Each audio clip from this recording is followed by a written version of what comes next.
Not everyone has a crazy gaming PC, but that doesn't mean you can't enjoy some amazing transit, transport, and tycoon games. Today, I'm ranking the best transit games for low-end PCs, starting with the simplest and working up to the most complex. Every game in this video runs on older hardware, so if your PC struggles with modern titles, this list is for you. Next stop, GeoTransit Gaming. At number 1, I have Mini Metro. It's the simplest out of any of the games on this list. The game runs on anything from consoles, PCs, phones, and tablets. It's a clean, minimalistic game that teaches you real transit logic through the spacing, line design, and passenger flows without overwhelming you too much.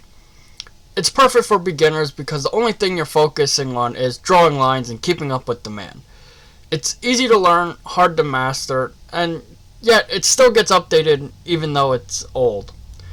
If you're new to transit games, this is the best possible place to start.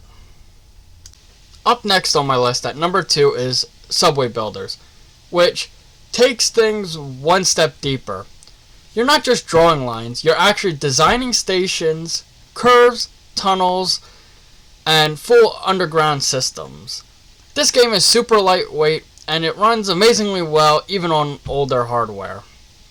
It's more creative than Mini Metro, but not as overwhelming as a full city builder or tycoon game.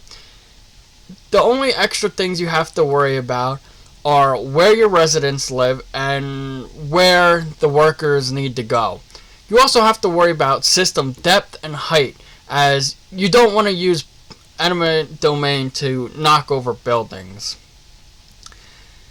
This game is perfect for anyone who wants to get into the transit side a little more than just Mini Metro. The building tools are perfect for anyone who just loves transit maps, metro diagrams, or just wants a chill sandbox to make cool transit systems. At number 3, I have Transport Fever 1. Now we're really getting into real transport tycoon territory.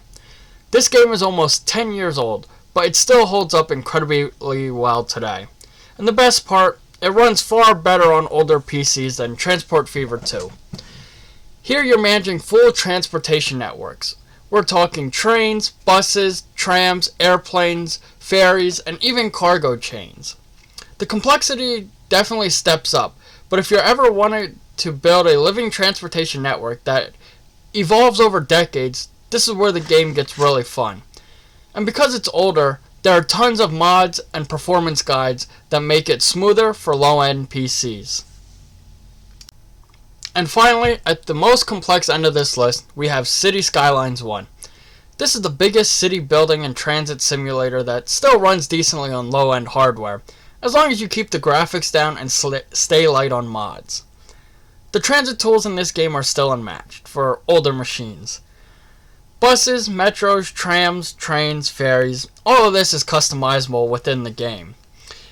If you've ever wanted full control of a whole city and its transportation network, then City Skylines 1 is the game for you, and it's still absolutely worth playing today.